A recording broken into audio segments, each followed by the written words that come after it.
Okay, let's talk about public restrooms. There's this constant battle going on, right? How do you keep them super clean without it costing a fortune to run? Because usually, the cleaner you want it, the more expensive and complicated it gets. Well, what if one hand dryer could solve both of those problems at once? Let's break it down. First up, its secret weapon for hygiene, advanced air filtration. Tucked right inside is a HEPA filter. You can't even see it, but it's working hard. And get this, it zaps 99.95% of all those nasty airborne particles. So you're not just drying your hands, you're using purified air. That's a huge deal. Okay, hygiene is covered, but what about efficiency?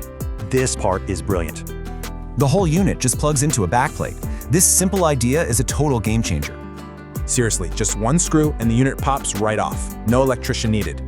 Think about it. That means way less downtime and huge savings on labor costs. It basically puts the power back in your hands. Anyone on staff can handle it.